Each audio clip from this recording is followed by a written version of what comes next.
Yesu ashimwe. Yesu ahimbaza. Nubwo bigoye kuri uno munsi ariko tutworeka gushima Imana kuko uyu ni umugambi w'Imana. Ni Imana yabiteguye, ntabwo ari abana b'abantu. Niyo mpamvu tuvuze ngo Imana ishimwe. N'ijambo ry'Imana riravuga ngo mu bibaho byose duhore dushima Imana. Yesu ahimbazwe. Nari nshaka ngo abana banje baze batambuke hano duhagararane twese, mvuge kuri se duhagararanye. Bakiya batambuka, reka mbashimire mwebwe mwese. Abantu bangana gutya ko ndaterera ijisho tiriheke kubera papa muziranenge gusa. Ndabashimiye mwebwe mwese mwaje kudufata mu mugongo.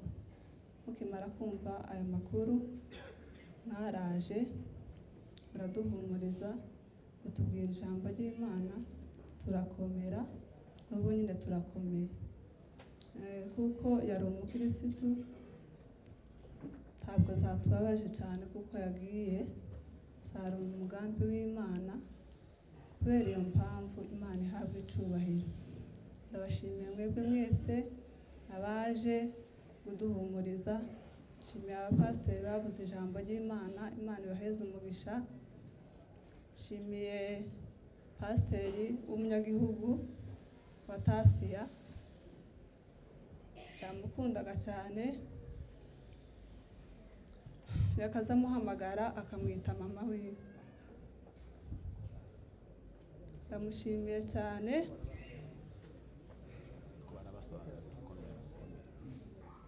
Imana imuheze umugisha. Yihanganishije n'abantu, yihanganishije inshuti ziwe, abayumbe mwese aho muri, abayumbe b'akarere, abayumbe ba Horebu, ndabihanganishije. Yihanganishije Paturo, akaza mbabona nkabona baraberewe, baba bagendana.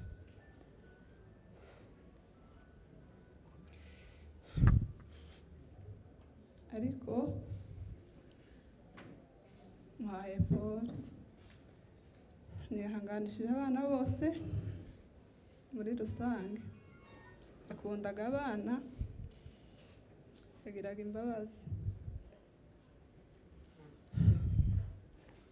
Muri abana biwe bose nta n'umwe utaramuvuzeho muri kiriya cyumweru kindi gikurikira kino yagendeyeho. Hari umwe wambwiye ngo mama ngo se twakwita umwana wacu gutya, irindi zina ryiwe yitiranwa na data bukwe Papa Aline. Ndamubwira ngo se ni ukubera iki tumwita iryo zina kandi ari umukobwa, iryo zina ni iry'abahungu. Arambwira ngo nta kibazo, ese titiranwa na papa se? Iryo zina n'ejo bundi naritekerejeho bamaze kutubwira ko yitabye Imana, n'ubundi tuzarimwita. Undi arambwira bukeye kuwa gatatu, hari kuwa kabiri, arambwira ngo iwe ejo utazoja ku ishuri, ko arumva ata morale yo kuja ku ishuri. Ndamubwira ati se mwafunze? Arambwira ngo yaye, ngo ariko atazogenda. Twirirwa aho ngaho nawe mbyutsa abandi bana aba batoya ngo bagende ku ishuri. Uyu nguyu arambwira ngo mama ngo naraye ndose ngo papa yaje, ko yaje ngo ariko yabyimbye umutwe. Hari kuwa gatatu mu gitondo.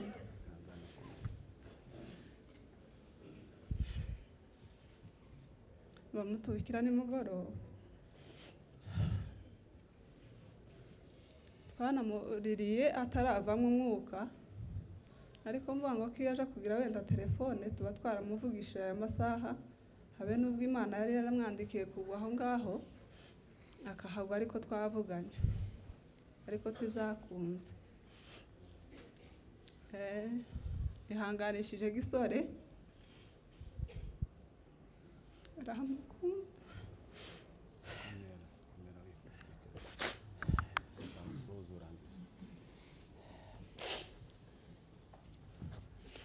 Mwihanganishije turi kumwe, icyo wabwiye so wanyu uzakimbwira kandi uzagikora. Papa Muziranenge nagira ngo muvuge, ntabwo namurangiza. Namushatsweho nsanga ari umuyumbe, n'ubundi azasenga Imana, arakomeza kugeza muri iki gihugu, tiyandabura kabandi basore, akomeza gusenga Imana. Imana imuheze umugisha. Ubundi mwaka ushizeho hijya, hari mu kwa mbere umunsi umwaka urangira, bukeye bwaho yarasenze ari mu ijoro. Ayo masengesho n'uyu munsi ntabwo nzayibagirwa. Yarasenze atangirira ku mfura yabo Mama Nyambo, abavuga mu mazina bose abaturiraho umugisha kugeza kuri Ciza w'umuherezi. Aragenda aja Mwacu, atangirira ku mfura yacu abavuga mu mazina, abaturiraho umugisha, abavugaho amagambo bose abavuga mu mazina kugeza kuri Anto w'umuherezi. Iryo joro ntabwo nzagibagirwa. Amasengesho yasenze nari nzi ngo nabyuka akaja mu kazi wenda atagaruka, ariko yaragarutse.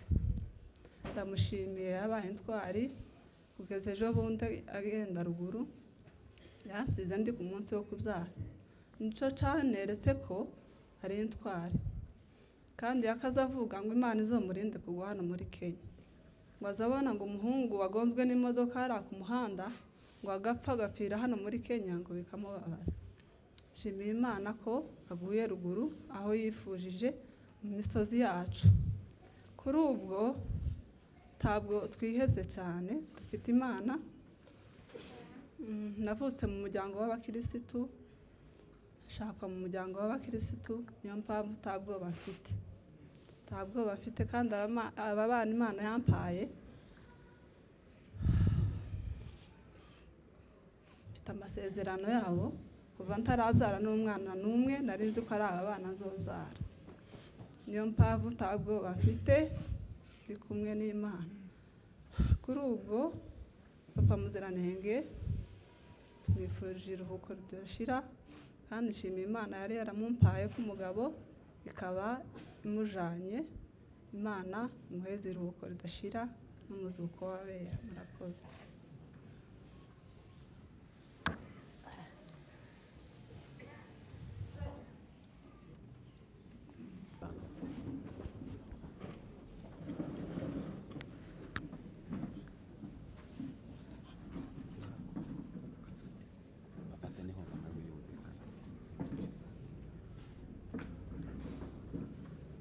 Yesu ashimwe, ihabwe icubahiro. Ndabashimiye muri uyu mugoroba, no kubashimira mwebwe mwese ubwoko bungana gutya. Imana ishimwe. Ndabashimiye kuko mwaje kubana natwe, ndiko ndaterera ijisho rigaheka, kabona kuko mudukunda. Imana ishimwe cyane. Shimiye uyu mwanya kuba ahangaha, mpagaze ahangaha, ndavuga butoto, singuma kuvuga menshi, je simbarambira, ndavuga makeya. Imana ishimwe. Shimiye kuko turi kumwe n'abana banje, hariho umusaza wanje, akaba uyu muramu wanje Pasiteri, hakaba abana banje. Ndabashimiye kuko tubanye nabo ahangaha, kandi nshimiye Imana kuko yabarongoye mu nzira baciyemo.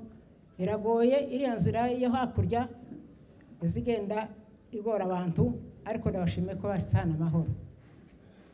Tukaba duhagararanye nabo, bita ibyishimo byinshi n'umunezero.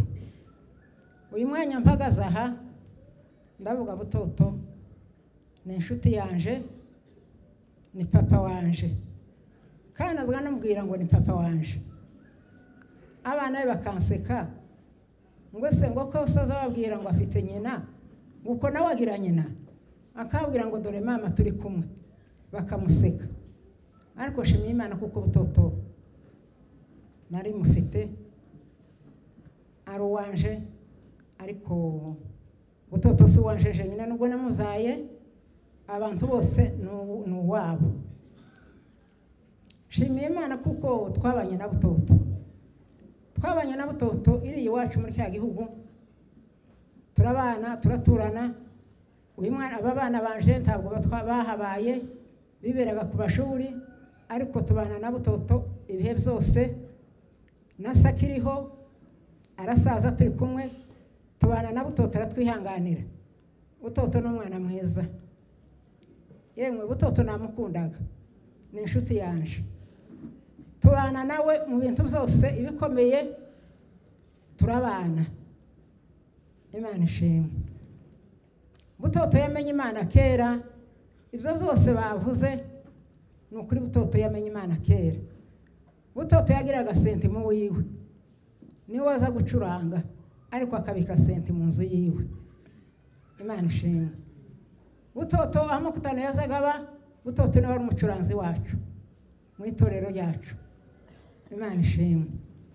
Nari nakeneye kuvuga ngo mwahaye Rutebuka kuri inshuti yacu, mwamuhaye umwanya akavuga butoto, ariko n'ubundi murakamuheza gatoya ndabasabye avuge bukeye. Imana ishimwe. Butoto yamenye Imana, kandi nshimiye Imana kuko butoto atandavuye muri iki gihugu. Haleluya. Nshimiye Imana kuko butoto yitwaye neza. Muri iki gihugu hariho abana benshi bagenda barya ibihuru, bakagenda bagwa muri Mutaru kuri ya nyine Revera yigishije, hariho benshi, ariko butoto ntiyandavuye muri iki gihugu. Nicyo shima mu Imana. Yamenye Imana kenshi, yamenye Imana kera. Yazaga agenda atarama, akambwira ngo mama uzuza, umugore yazaga aja iyo abazacuruza. Umunsi turi kumwe nawe akambwira ngo mama urarana n'abana ndagenda gutarama. Kamubwira ngo papa sindo nkwangira uragenda. Imana ishimwe. Ntabwo namuje butoto kuja gutarama, yataramiye Imana mu bintu byose, aho yageze hose butoto yamenye Imana. Shimiye Imana kuko butoto yamenye Imana muri iki gihugu turimo, yamenye Imana. Kandi shimiye Imana kuko arangije ari mu gihugu cyacu. Imana ishimwe. Yazaga avuga mu ikanisa ngo yemwe ngo dusirimbe kuko tuzosaba gusirimba hano muri Kenya.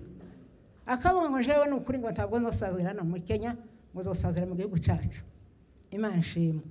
Butoto iryo jambo yazaga rivuga cyane, kamubwira ngo se butoto icyo gihugu cyacu uzokigeramo ryari?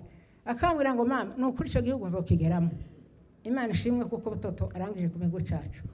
Simvuga menshi, butoto mwifurije iruhuko ryiza imbere y'Imana. Murakoze. Amen.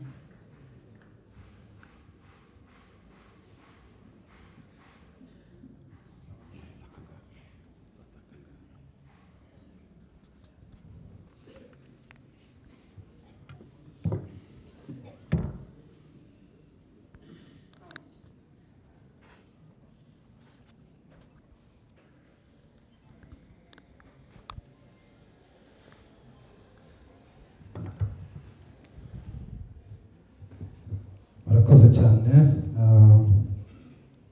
Amasaha yagiye nk'uko babivuze, kandi bitewe n'abantu benshi bagiye bavuga batanga ubuhamya, birumvikana amasaha yo ntahagaze, agomba kugenda. Hanyuma ntabwo nsubira mu magambo abantu bavuze, ayo bavuze yose nta jambo na rimwe ndi busubiremo, kandi ndahakikisha neza ko amagambo bavuze ari ukuri. Niyo mpamvu rero ntaza kuyasubiramo. Uyu munsi rero turi ku itariki 10 z'ukwezi kwa 4 umwaka wa 2025. Turi hano muri Kenya kuko tubizi twese, Nairobi, hano mu karere ka Kayole kuko tubatuye n'abandi bagatura ahandi. Twateranijwe hano n'igikorwa kitari icambere muri urusengero turimo. Tumaze kubateranira inshuro zirenga 50, kandi tugateranwa n'igikorwa nk'iki ngiki n'ubundi turimo ku mpamvu zimwe n'izi ngizi turi hano. N'ubundi rero niyo mpamvu turi hano kubwo kwibuka umuvandimwe watabarutse.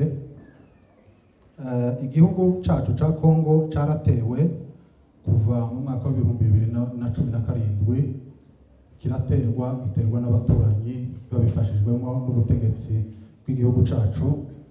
Hanyuma abanyamurenge batuye ku isi hatandukanye batabara abantu bari basigaye mu gihugu. Hari abagiye ico gihe, hari abagiye 2018, hari abagiye 2020, hari abagiye na 2024, hari abagiye 2025, hari n'abandi bazagenda 2026 nitugezayo intambara itari yarangira tutari twayitsinda. Abantu rero bamaze gutabara bagiye ku rugamba, kandi iyo umuntu agiye ku rugamba abagiye kurwana Imana yamufasha agatabaruka, ariko kandi byanaba ngombwa akava ku rugamba. Abo bantu baguye ku rugamba rero ni benshi cyane, abana benshi barapfuye baratabarutse baguye ku rugamba, kugeza n'ubwo umugaba mukuru w'ingabo wari warangaje imbere ari nawe muyobozi w'ubwoko nyakwigendera General Makanika nawe ubwiwe yatabarutse atabarukira ku rugamba. Uyu munsi umuvandimwe Butoto nawe yaratabaye kimwe n'abandi bose, akaba yatabarukiye ku rugamba. Akimara gutabaruka muri kiriya cyumweru tugira umwihariko wacu murawuzi mwese, nico ngira ngo mvuge. Abantu batuye hano muri kano karere ka Kayore ndetse n'abatuye ahandi mwese, guhera kuri chairman Sabwinka nimba ari hano n'abandi bose bafatikanyije, baradutabaye baraza baraduhumuriza, bakoze ibirenze ngira ngo ubushobozi bwabo, bavuze amagambo meza, batwaturiyeho umugisha, baraduhumurije, baradukomeje, batweretse iburyo n'ibumoso, batweretse ko hariho n'imfubyi zatakaye kuva muri Murere zitakara ku Rwahi, ariko zirakura baba abagabo. Uyu munsi barimo barahatana kugira ngo babe bogera ku rwego rwo kuyobora n'igihugu. Ubwo n'ubuhamya bagiye baduha banyakarere kacu bwoko bw'abanyamurenge mutuye hano, turabashimiye. Ntabwo tuvuga ngo muzaduhorere gutyo kuko ntituzahora tugira ibyago, ariko nanone ntitwabitsinda. Turabashimiye kubera ko mwadutabaye mu gihe twari twagize ibyago, kuko n'ubundi mwatabaye n'abandi, kandi n'ejo tuzatabara n'abandi, natwe turi kumwe namwe. Ndashimira umuryango wacu w'Abasegege, umuryango turi kumwe hano, tubana hano muri iki gihugu, turafatanya muri byose. Ibyo dukora byose, urubanza ruto n'urunini nta n'urutoya rubaho, ariko imanza zose tubana dukorana muri iki gihugu, umuryango ubigiramo uruhare kandi ukabikora neza, ukatuyobora. Mwarababonye, twabonye abasaza, twabonye abakecuru, twabonye urubyiruko, twabonye abamama batoya n'abandi bakuze, twabonye ingeri zose, abantu bose babarizwa muri uwo muryango, guhera kuri bashiki bacu n'abadamu bacu n'abandi bose, umuntu wese ubarizwa muri uwo muryango, haba abatuye hano n'abatuye mu tundi turere, twarababonye. Imana yo mu ijuru ibahe umugisha, kuko mwaradutabaye kandi namwe mwitabara, mwaradufashije cyane kubera ko mwaradukomeje, natwe tubasha gukomera. Hari abavandimwe nanone n'abo mu muryango bavuye hariya muri kiriya gihugu cy'u Rwanda, baje badutabaye. Nta rundi rubanza bari bafite, ntarwo habe na rumwe, wenda niba bari bafite na gahunda yo kuzaza boje nyuma, ariko bazanywe n'iyi mpamvu. Guhera kuri muzehe hano n'umubyeyi wacu, n'abandi bavandimwe bazanye, na muzehe Muyomba barazanye, bose bashoreranye batabaye. Imana ibahe umugisha mwinshi cyane. Turazirikana, tuzakomeza kubazirikana kubw'iyo neza mwatugiriye, kuko kubabona hari ikintu na kimwe, hari ikintu twungutse muri twebwe. Ndashimira itorero ryacu rya Horebu tubarizwa hano, abari hano, Imana ibahe umugisha. Bakoze ibintu bitangaje, baje mu rugo hafi kuharara inshuro hafi ya zose. Twabanye nabo kuva ku wa gatatu, munsi batubikiraga umuntu, turakomeza turaprolonja, twagize icumweru hafi turi mu rugo, tugitegereje ko umuntu azaboneka kuko hari hakiri ibyiringiro ta confirmation twari twabona ko umuntu yarangije iyo periode twari turimo twari kumwe nabo. Turabashimira abari hano, abanyetorero bose, abamama n'abagabo n'abashumba n'abandi bose, muri abantu beza muri itorero ryiza. Imana bamugisha mwinshi cyane. Turashimira Bishop ntari hano, yaraduhamagaye kugeza n'uyu munsi tuza hano, yaduhamagaraga buri kanya buri saha, akadukomeza akatubwira amagambo y'Imana. Imana yo mu ijuru umugisha, twumva n'abandi bari kumwe, abasaza bose bari kumwe iriya hakurya twabanye hano muri itorero. Turabashimiye cyane, Imana bamugisha mwinshi. Ndashimira abavandimwe bakomoka muri uyu muryango wa Muzehe Direct, harimo abakwe abana bacu n'abaramu bacu bose. Hari abo turi kumwe hano, hari abandi tutari kumwe, hari abari kure, hari abari hafi, ariko abo bose bibumbiye muri uyu muryango. Ndabashimiye. Mu by'ukuri twarafatikanyije, nta nubwo ari none gusa, dusanzwe dufatanya muri byose. Ikindi icyo ari cyo cyose gitoya kidusaba n'amadolari 20 tuza tubigiramo uruhare twese, umuntu agatanga rumwe kandi tukabasha kugikora. Niyo mpamvu dufite ibyiringiro kuko nta kintu na kimwe kereka ikizadusaba amadolari nk'ibihumbi 100, ariko ibindi byo aribyo byose bisaba amafaranga bene yandi atoboneka. Uyu ni umuryango munini, dufite abana n'abuzukuru, nta kintu na kimwe twabasha kunanirwa gukora. Ndabashimiye rero abavuye iri hakurya n'abandi tubana hano. Imana yo mu ijuru ibagirire neza cyane.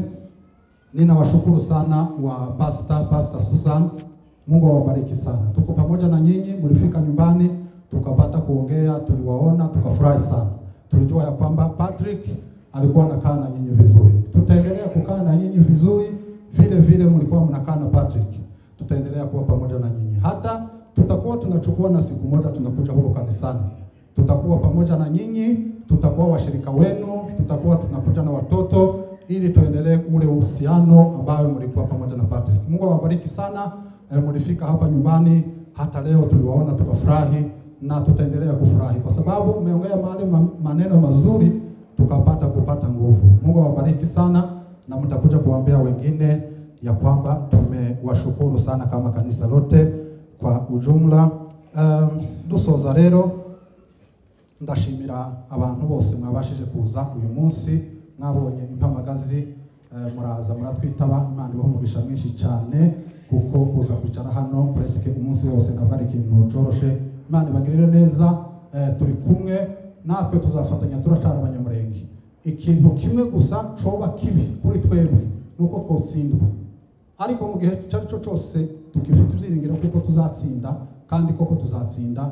Nta kibazo ku rugamba niko bimera iteka ryose. Ingamba zose zabayeho ku isi ni ngombwa ko haba ibingibi, ariko ikintu kibi gishobora kutubabaza twebwe twatakaje umuntu uyu munsi nuko twotsindwa, tukaza dutekereza ko abantu bacu bapfiriye ubusa. Ariko mu gihe tuzatsinda tuzaba dufite fier.